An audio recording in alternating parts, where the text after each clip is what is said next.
हम लोग पहुंचे थे क्वेश्चन नंबर 12 में, ब्रांच अकाउंट में, और इसमें ये इनवॉइस प्राइस वाला क्वेश्चन था। तो लास्ट वीडियो लेक्चर तक मैंने आपको ये 20% प्रॉफिट के बारे में बताया था, और जो 12 एंट्रीज थी मैंने उनके एक एक इफेक्ट 12 अमाउंट का बताया था। एक बार दिखा दूं कि क्या हो चुका है हमारा। ये वाला वर्किंग नोट हमने बनाया था, और मैंने आपको बताया था कि 4 जगहों पर प्रॉफिट होता है: opening stock, closing stock, goods sent to branch और गुड्स रिटर्न बाय ब्रांच। इन 12 अमाउंट्स का हमने एक एक इफेक्ट किया था सबका। 4 इफेक्ट ट्रेडिंग अकाउंट में और 8 इफेक्ट ब्रांच अकाउंट में। इतना हम लोगों ने कंप्लीट किया था। अब बाकी का पूरा क्वेश्चन सेम ही होता है, पर फिर भी मैं एक बार कंप्लीट करके दिखाता हूं।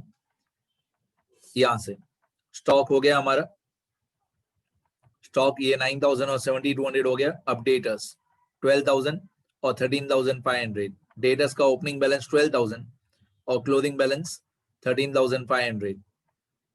अब डेटर्स का जो ओपनिंग बैलेंस है ये ब्रांच अकाउंट में डेबिट होगा।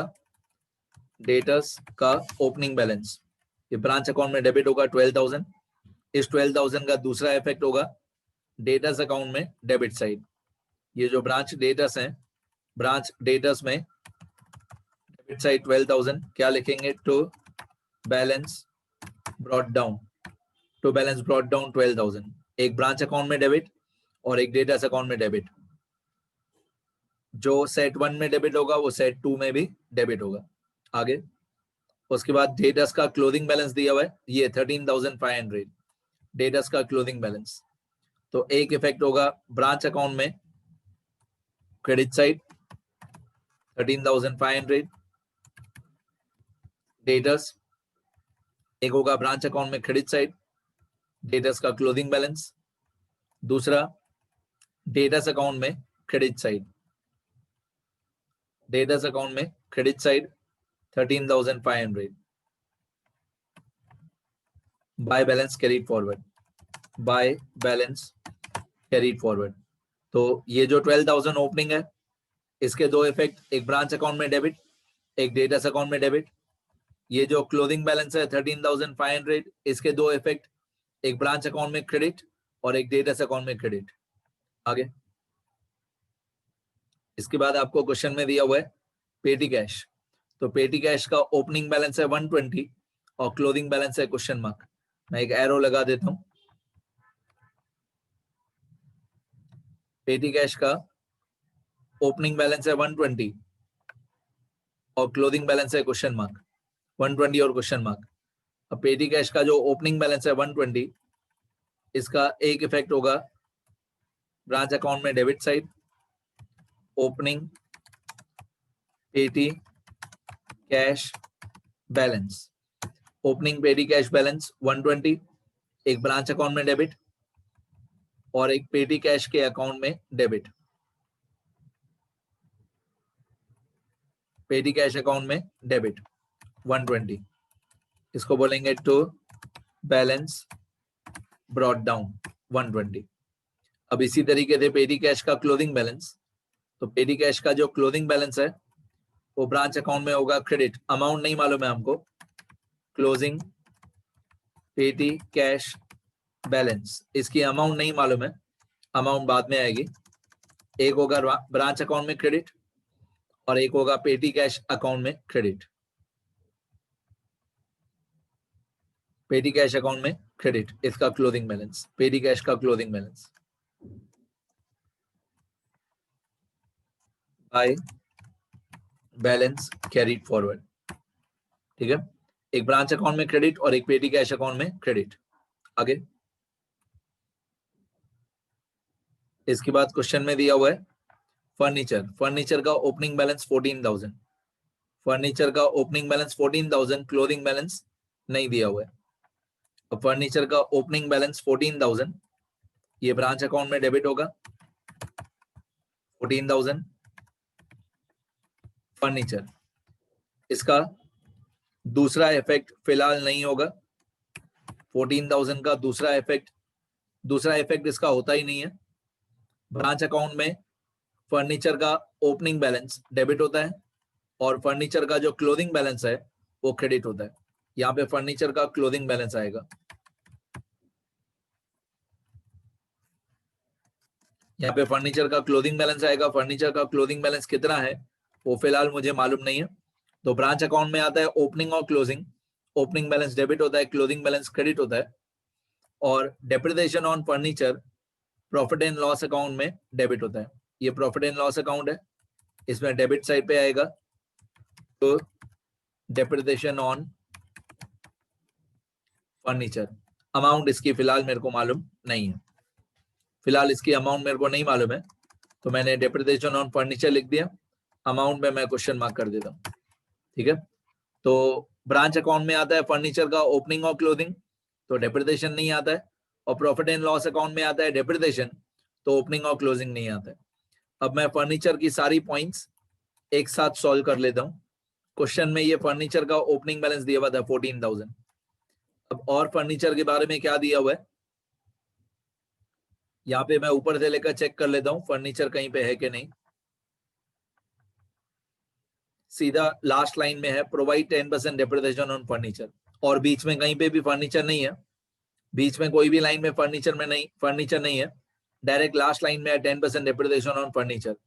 तो मैं क्या करूंगा, ये ओपनिंग बैलेंस है 14,000, इसका डेप्रिसिएशन 10% में माइनस करूंगा। तो साल के शुरू में फर्नीचर था 14,000, इसका 10% डेप्रिसिएशन होगा 1,400। अब 14,000 में दे 1,400 माइनस करेंगे, 14,000 माइनस 1,400, तो हमारा क्लोजिंग बैलेंस आ जाएगा 12,600। तो ब्रांच अकाउंट में 14,000 पहले डेबिट किया, फिर 12,600 क्रेडिट किया। तो ब्रांच अकाउंट में आता है ओपनिंग और क्लोजिंग, 14,000 डेबिट और 12,600 क्रेडिट। ठीक है, और प्रॉफिट एंड लॉस अकाउंट में आता है डेप्रिसिएशन। डेप्रिसिएशन हमारा ये है 1,400, ये 1,400 डेप्रिसिएशन। तो प्रॉफिट एंड लॉस अकाउंट में डेप्रिसिएशन आता है, ओपनिंग क्लोजिंग नहीं। और ब्रांच अकाउंट में ओपनिंग क्लोजिंग आता है, डेप्रिसिएशन नहीं। ठीक है, दोनों जगह पे आप देखोगे नेट इफेक्ट। यहाँ पे ब्रांच अकाउंट में आप नेट इफेक्ट देखोगे तो 14,000 डेबिट करके 12,600 क्रेडिट किया, 14,000 डेबिट करके 12,600 क्रेडिट किया, तो हम नेट इफेक्ट देखोगे तो 1,400 ही है। और प्रॉफिट एंड लॉस अकाउंट में भी आप नेट इफेक्ट देखोगे तो प्रॉफिट एंड लॉस अकाउंट में भी नेट इफेक्ट 1,400 ही है। आगे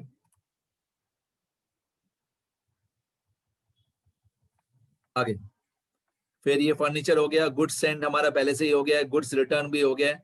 bad debts return of by branch 200, bad dates return of by branch 200। इसके दो इफेक्ट क्या होते हैं 200 के बैड डेट्स के, एक होता है प्रॉफिट एंड लॉस अकाउंट में डेबिट 200 बैड डेट्स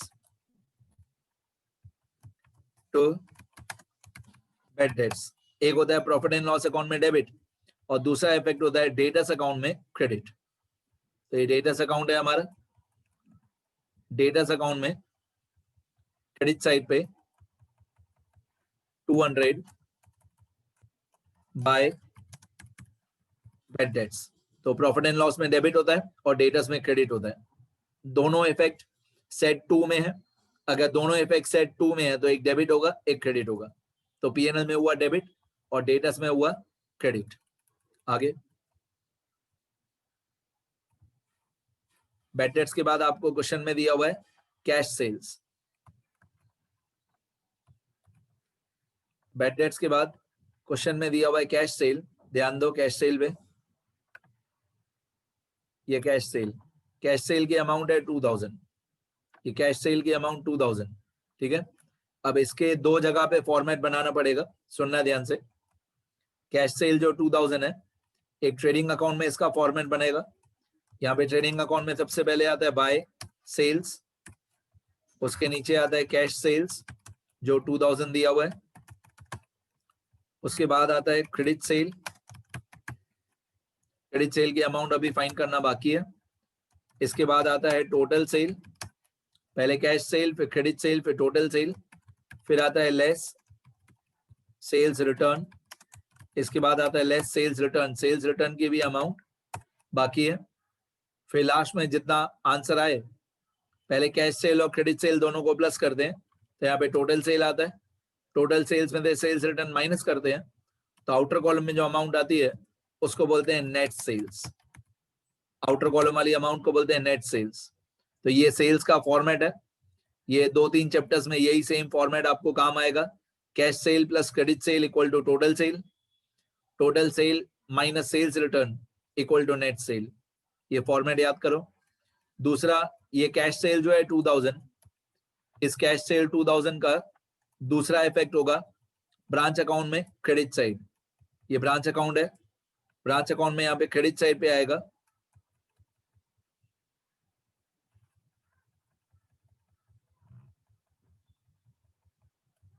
इसको थोड़ा नीचे कॉपी पेस्ट कर देता हूं मैं, क्लोजिंग बैलेंसेस को। इनको थोड़ा मैंने नीचे लिख दिया, ऊपर से डिलीट कर देता हूं यहां से, ठीक है। अब बैलेंस कैरी फॉरवर्ड में नीचे लेके गया थोड़ा। यहाँ पे आता है by cash received from branch. Branch वाले ने हमको क्या क्या पैसे दिए, तो ब्रांच वाला हमको कैश सेल का पैसा देता है, कैश सेल है 2000। फिर ब्रांच वाला हमको डेटर्स से पैसा कलेक्ट करके देगा, कलेक्शन फ्रॉम डेटर्स। उसके बाद आता है cash received directly from debtors, cash received directly from debtors. उसके बाद आता है बैड डेट रिकवरी, इसके बाद आता है बैड डेट रिकवरी, ठीक है। तो ये 4 अमाउंट्स यहाँ पे आती है, cash cell, collection from debtors, cash receive directly from debtors, bad debt recovery. फिर इन चारों का टोटल, इन चारों का जो टोटल होता है वो आउटर कॉलम में आता है। तो मैं आपको ये बता रहा था कि कैश सेल के 2 इफेक्ट क्या होते हैं, एक होता है ब्रांच अकाउंट में क्रेडिट और एक होता है ट्रेडिंग अकाउंट में क्रेडिट। दोनों जगह पे क्रेडिट, एक ब्रांच अकाउंट में क्रेडिट हो गया और एक ट्रेडिंग अकाउंट में क्रेडिट हो गया 2000, 2 इफेक्ट। आगे इसके बाद क्वेश्चन में क्या दिया हुआ है, इसके बाद क्वेश्चन में लिखा हुआ है गुड्स रिटर्न्ड बाय कस्टमर्स, मतलब सेल्स रिटर्न। सेल्स रिटर्न है 300 rupees, goods return by customers 300, ये सेल्स रिटर्न है। अब ये जो सेल्स रिटर्न है 300, इसका एक इफेक्ट होगा यहाँ पे ट्रेडिंग अकाउंट में, एक इफेक्ट होगा ट्रेडिंग अकाउंट में, क्रेडिट साइड पे माइनस, सेल्स रिटर्न माइनस हो जाएगा 300 रुपए। दूसरा इफेक्ट होगा डेटर्स अकाउंट में क्रेडिट साइड, सेल्स रिटर्न से डेटर्स का बैलेंस कम हो जाएगा, डेटर्स हो जाएगा credit side by sales return 300। अब देखो ये हुआ क्रेडिट और ये हुआ क्रेडिट में दे माइनस, क्रेडिट में दे माइनस मतलब डेबिट, क्योंकि दोनों इफेक्ट सेट 2 में है। तो ये क्रेडिट इफेक्ट है और ये डेबिट इफेक्ट है, क्योंकि ये क्रेडिट में दे माइनस हुआ, क्रेडिट में दे माइनस मतलब डेबिट। तो ये 200 रुपए डेबिट हुआ, और सॉरी ये 300 रुपए डेबिट हुआ और ये 300 रुपए क्रेडिट हुआ। आगे सेल्स रिटर्न के बाद क्या दिया हुआ है, discount allowed to branch debtors 500, discount allowed to debtors 500। अब इसके 2 effect, discount allowed to debtors 500, इसका एक इफेक्ट होगा प्रॉफिट एंड लॉस अकाउंट में डेबिट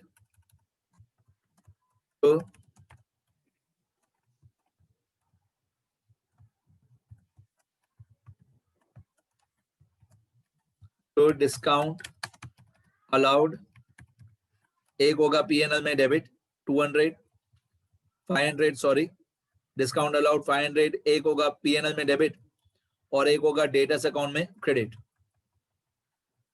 500। क्या लिखेंगे, बाय डिस्काउंट अलाउड 500, पीएनएल में डेबिट और डेटर्स में क्रेडिट, डिस्काउंट अलाउड 500।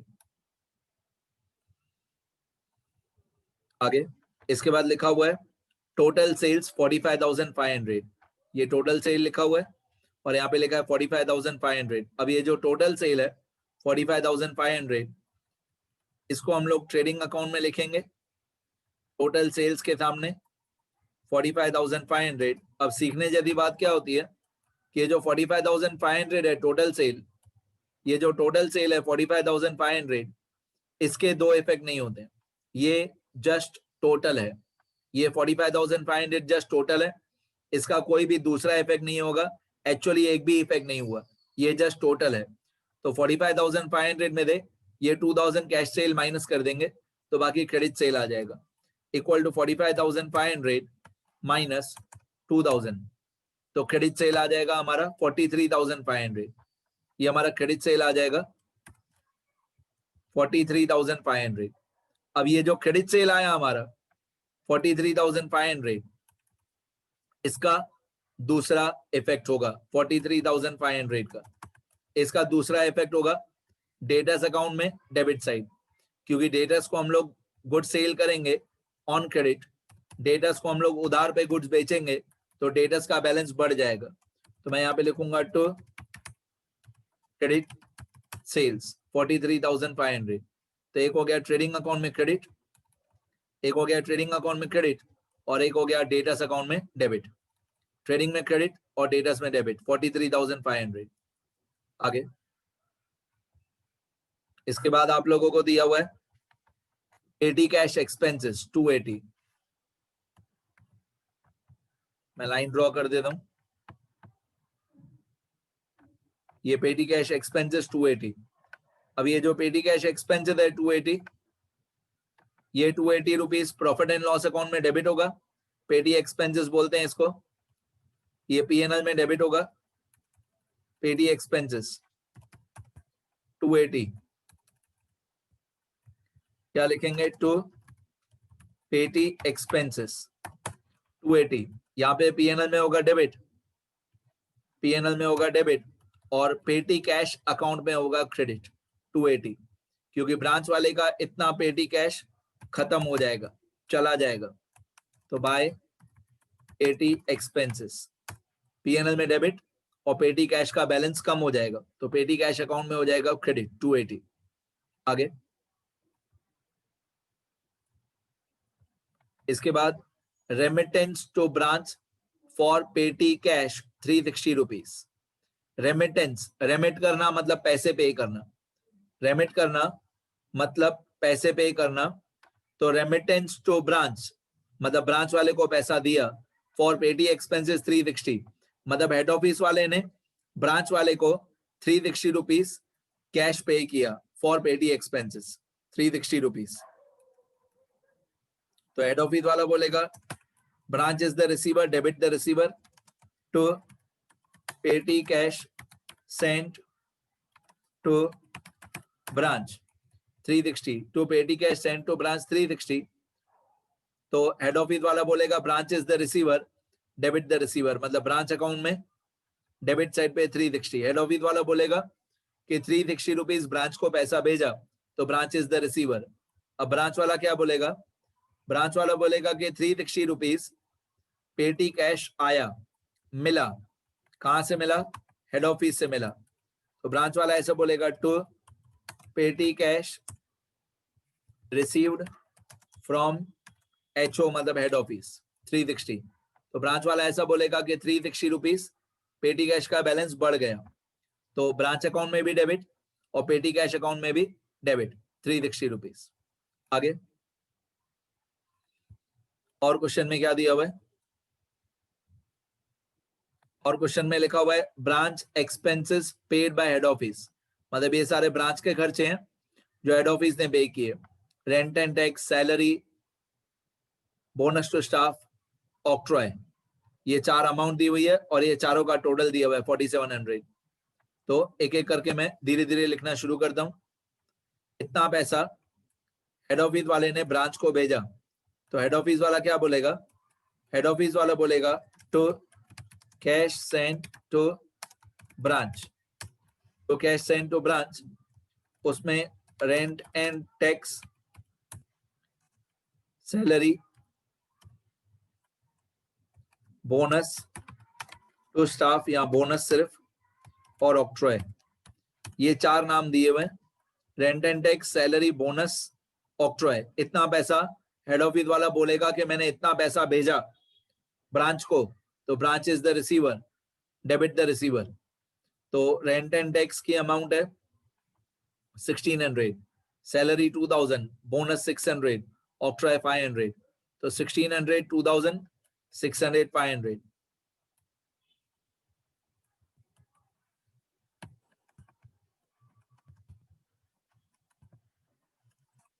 ये चारों की अमाउंट दी हुई है 1600, 2000, 600, 500। अब इन चारों का टोटल, इन चारों का टोटल होता है 4700। यही 4700 हमको क्वेश्चन में दिया हुआ था, ये रहा 4700, ये क्वेश्चन में दिया हुआ है 4700, मतलब इन चारों एक्सपेंसेस का टोटल। तो इतना पैसा हेड ऑफिस वाला बोलेगा कि मैंने इतना पैसा ब्रांच को भेजा अलग अलग एक्सपेंसेस के लिए, तो branch is the receiver, debit the receiver. और ब्रांच वाला क्या बोलेगा, ब्रांच वाला बोलेगा कि ये खर्चे ब्रांच वाले ने पे कर दिए, तो rent and tax profit and loss account में आता है 1600। ब्रांच वाला क्या करेगा, पीएनएल के खर्चे पीएनएल में लिखेगा 1600, रेंट एंड टैक्स ये प्रॉफिट एंड लॉस अकाउंट का खर्चा है। सैलरी 2000, ये भी प्रॉफिट एंड लॉस अकाउंट का खर्चा है टू सैलरी।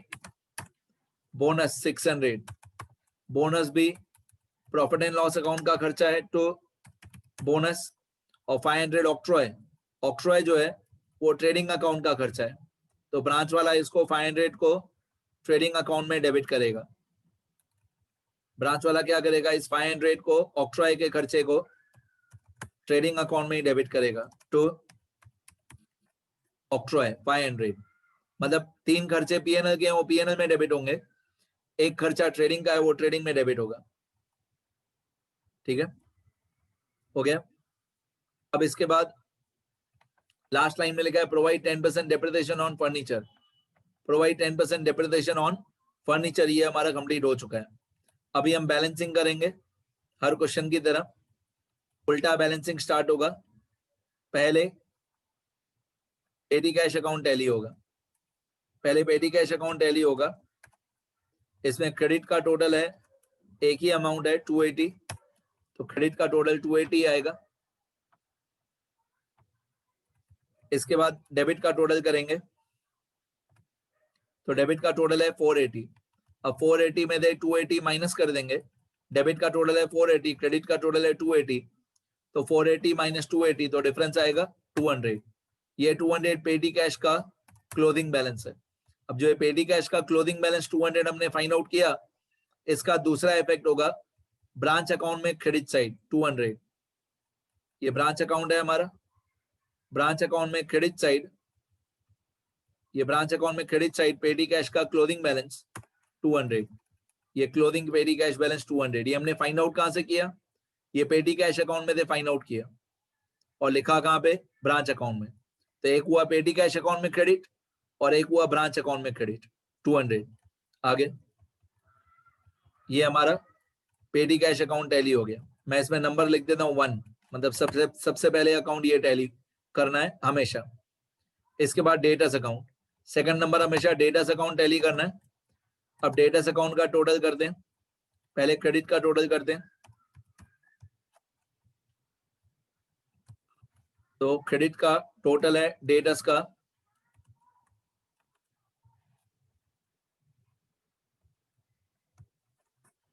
14,500, ये डेटर्स का क्रेडिट साइड का टोटल है 14,500।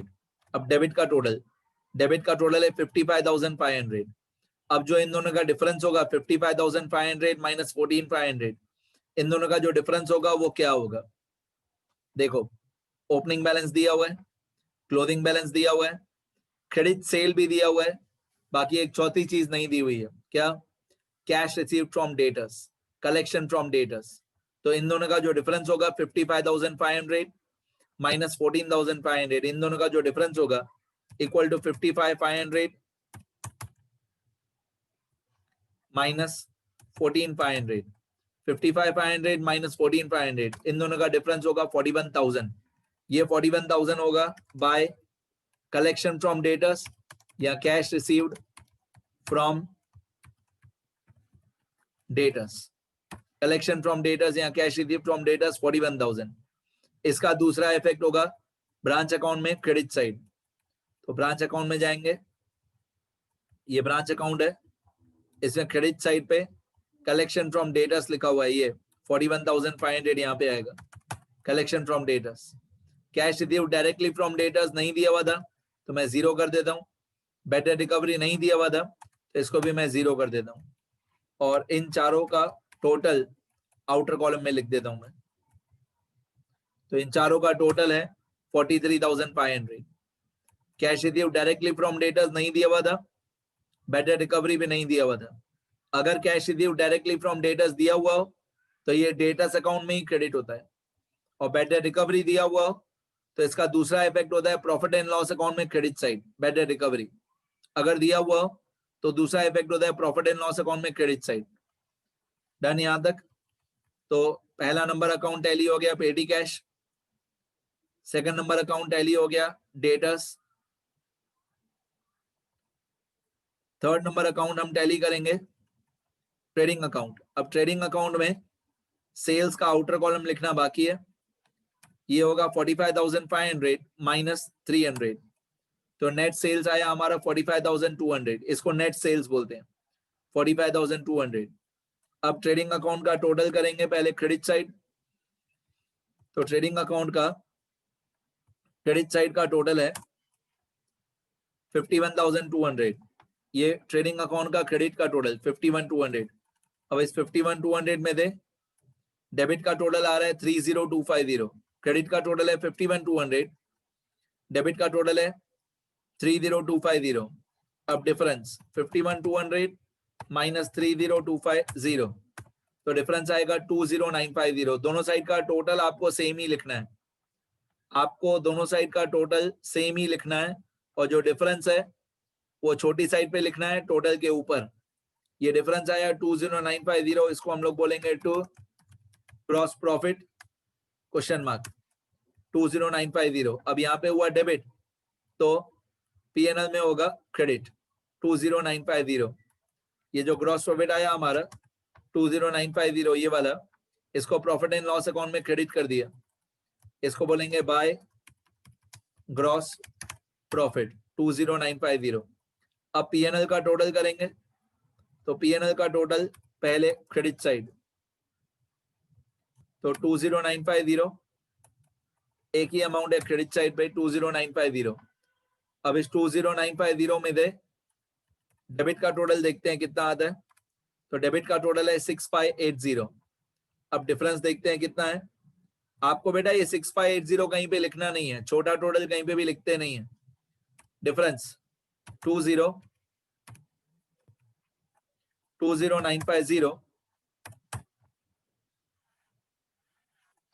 माइनस 6,580, 20,950 माइनस 6,580, तो हमारा नेट प्रॉफिट आया 14,370। टू नेट प्रॉफिट 14,370, ये हमारा नेट प्रॉफिट आया 14,370। अब जितना नेट प्रॉफिट पीएनएल का आया उतना ही नेट प्रॉफिट ब्रांच अकाउंट का भी सेम आना चाहिए। थर्ड नंबर अकाउंट मैंने टैली किया ट्रेडिंग अकाउंट, ये थर्ड नंबर, और फोर्थ नंबर अकाउंट में टैली करूंगा, टैली कर दिया पीएनएल अकाउंट। अब फिफ्थ नंबर अकाउंट में टैली करूंगा ब्रांच अकाउंट, और उसका नेट प्रॉफिट भी सेम आना चाहिए, जितना पीएनएल का नेट प्रॉफिट आया था वही आना चाहिए। फिफ्थ नंबर ब्रांच अकाउंट, पहले चेक कर लेंगे कि कोई भी अमाउंट इनर कॉलम में ना रह जाए, कोई भी अमाउंट इनर कॉलम में ना रह जाए। अब यहाँ पे ब्रांच अकाउंट का टोटल करेंगे, पहले credit side equal to sum from credit side का टोटल 1,500 रुपए से लेकर 12,600 तक, 1,500 से लेकर 12,600 तक क्रेडिट का टोटल है 84,350, और डेबिट का टोटल है 69,480। अब डिफरेंस 84,350 माइनस 69,480, 84,350 माइनस 69,480, डिफरेंस 14,870। गलत आ रहा है, यहाँ पे नेट प्रॉफिट का डिफरेंस अलग आ रहा है, यहाँ पे अलग आ रहा है, कुछ 500 रुपए का डिफरेंस है, तो मेरी कोई गलती है, मेरे को चेक करना पड़ेगा। दोनों जगह पे नेट प्रॉफिट सेम आना चाहिए,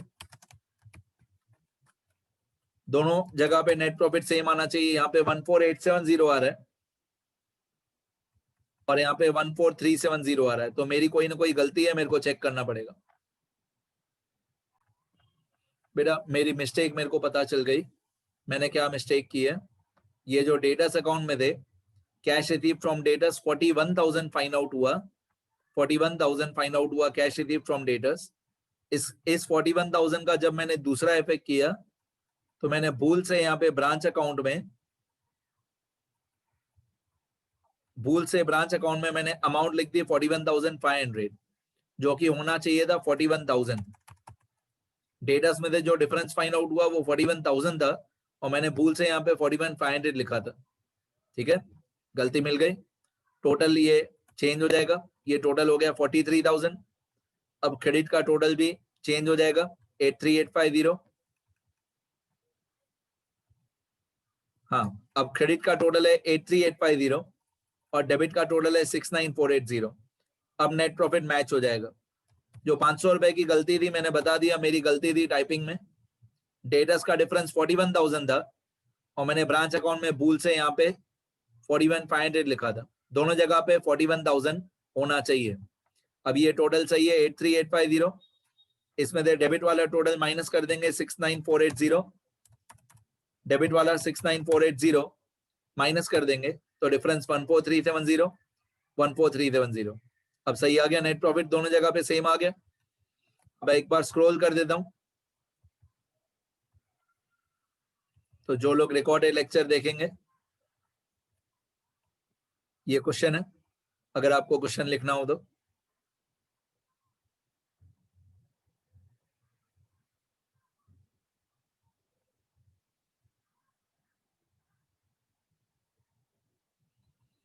ये हमारा नेट प्रॉफिट सही आ रहा है 14,370।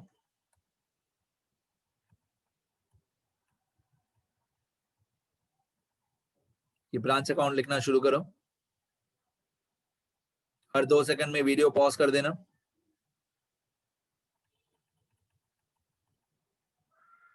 फिर ये वाला पार्ट लिखो, वीडियो पॉज करो और ये लिखना शुरू करो। फिर ये वाला पार्ट लिखो। ये ब्रांच अकाउंट हो गया। फिर ये ट्रेडिंग अकाउंट लिखना है।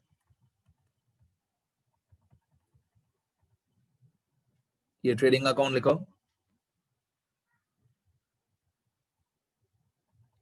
फिर ये branch profit and loss account लिखो।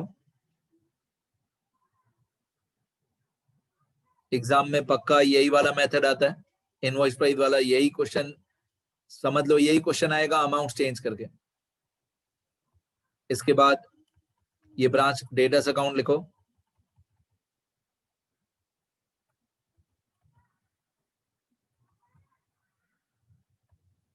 इसके बाद ये पेटी कैश अकाउंट लिखो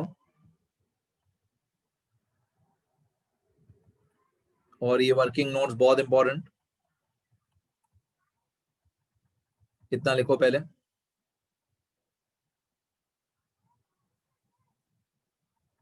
फिर ये वाली स्टेटमेंट बनाओ, ये स्टेटमेंट अच्छी तरह बनाओ, लिखते रहो बेटा।